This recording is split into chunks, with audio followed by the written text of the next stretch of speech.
What is going on, guys and gals? Brooklyn bound the raid scientist here, and today, Master's Crota's End has finally dropped, and that means we now have the opportunity to obtain adept raid weapons through completing the Master weekly challenge, and double loot drops if you're doing the challenge on normal mode. The adept weapons from completing the Master challenges are not fixed in Crota's End like they were in the other Master raids, meaning you will get a random adept raid weapon after beating the challenge instead of everyone getting the same one. You can then repeat this on other characters and get different weapons as they seem to be duplicate protected. Remember that the weekly challenges rotate by each encounter weekly and contain specific mechanics in addition to completing the encounters to obtain the additional rewards. This week the challenge is done on the first encounter, the Abyss, and it's called Conservation of Energy. I'm only going to explain this challenge as if you already know how to do the encounter normally. If you need a full guide on the Abyss, check out my full Crota's End guide linked down in the description. And if you're doing Master, remember that the power level is 1840 with the maximum effectiveness being 1820. To do the Conservation of Energy challenge, you can only enlighten one lamp between each chalice preservation node.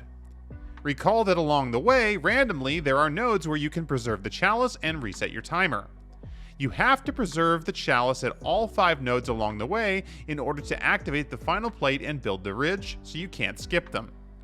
So between these nodes, you can only pick one of the lamps to enlighten, which also resets your timer. To do this challenge, do yourself a favor and put on Strand with Grapple, or Arc for the Amplified buff, and Mobility gear and a sword. Do you have to use these? No. But man, do they make things easier, because a lot of this challenge you're going to be moving pretty slow to having 10 stacked of darkness a lot, because you can only enlighten one lamp between each preservation.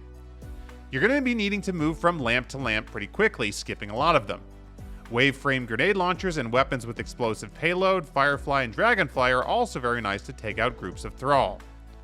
On Master, remember there are increased weapon surges and elemental surges which can be helpful when building a loadout to increase your damage output.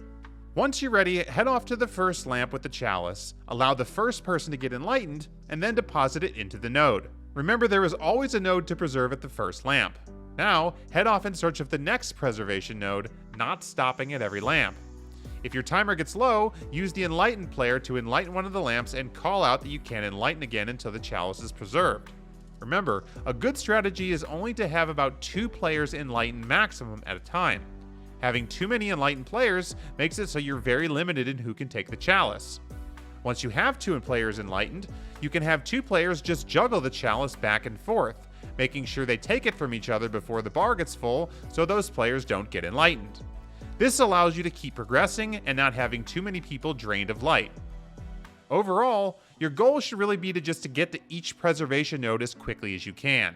We had a few times when we forgot whether or not we had used our enlightened already between the preservation nodes.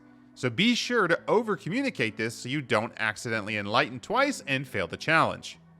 Remember that when you get near the end, once you preserve the chalice the 5th time and unlock the plate, you can skip right to the end plate and begin building the bridge. If you still have a player enlightened, you can even just leave the chalice in that last node. But if not, you can bring it with you to the plate to get someone enlightened to build the bridge, and then deposit it behind the plate. On Master, in addition to the Unstoppables, there will be a few anti-barriers here at the end as well. Remember, once you get to the plate, you can always swap weapons if you don't want to run the whole encounter with the anti-barrier or Unstoppable. The champions really aren't much of an issue, to be honest though, since all 6 players are typically standing together and just melting everything. And that's it.